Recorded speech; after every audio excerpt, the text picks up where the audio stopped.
Таджикистан. Зачем чиновников обязали декларировать доходы? Таджикистан. Справка для первоклассника за 180 сомани.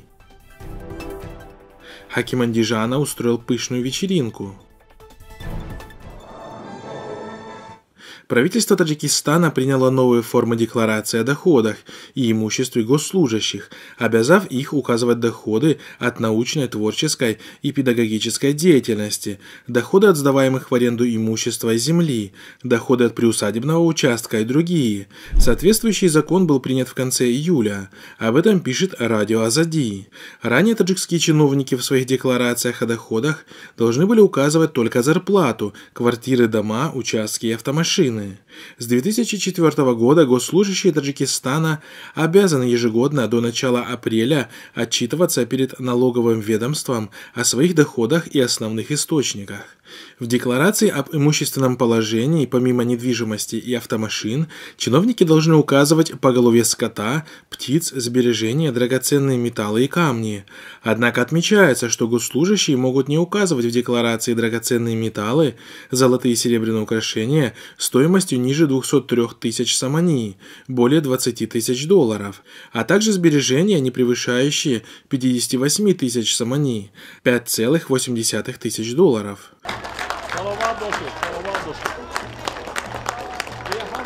Наблюдатели отмечают, как и в любой стране с авторитарным режимом, каковым и является Таджикистан, обязательное декларирование доходов госслужащих является чистой формальностью. Ни для кого не секрет, что все свое имущество, нажитое на взятках и грабеже народных средств, чиновники оформляют на своих родственников и близких. На фоне предстоящих президентских выборов, которые должны состояться 11 октября, и новой волны народных выступлений в странах СНГ против авторитарных режимов, режим Рахмона будет всячески стараться избегать народного недовольства и принимать решения популистского характера. ماید دو خانه میشود خان هم کار کن هم زندگی تا پیش بر با من نظارت میکنه. Компания зятя президента Рахмона зарабатывает миллионы на жителях Таджикистана. На фоне экономического кризиса в Таджикистане компания «Фарос», принадлежащая зятю Рахмона Шамсулло Сахибову, оформляет справки для первоклассников по 180 сомани, около 18 долларов. Об этом сообщает новостной портал Ахбор.ком. Родители, чьи дети в этом году идут в первый класс, жалуются, что только за медицинские справки у них требуют по 180 сомани.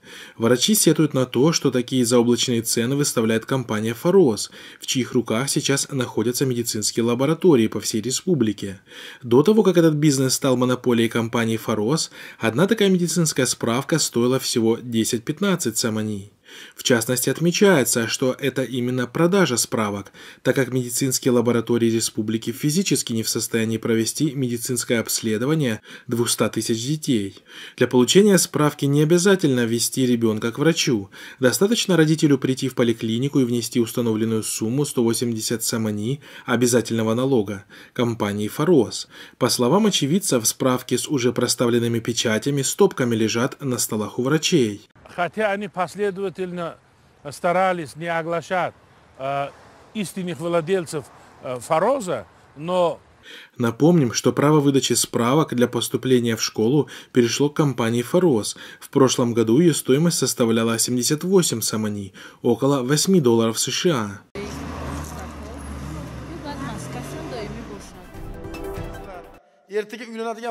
Хаким Андижанской области Узбекистана Шухрат Абдурахманов 16 августа устроил развратную и роскошную вечеринку в честь 19-летия своей младшей дочери. Об этом сообщила радио Азадлик. Также в соцсетях были опубликованы соответствующие видео с места торжества. На торжестве, которое началось днем у бассейна во дворе частного дома главы Андижанской области и длилось до самого позднего вечера, количество гостей превышало 30 человек. Для гостей выступали специально приглашенные из Ташкента певица Муниса Ризаева и другие артисты.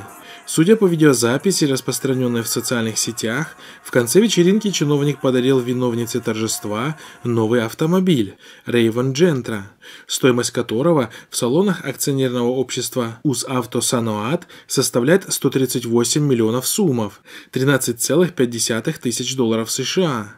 По сообщению Министерства финансов за 2019 год, в Узбекистане заработная плата депутата и сенатора составляет 1 миллион 560 тысяч 413 сумов, около 150 долларов США.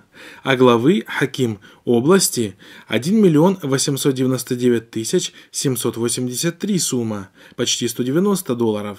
Публикация видеозаписи с вечеринки вызвала негодование и возмущение среди жителей Андижана.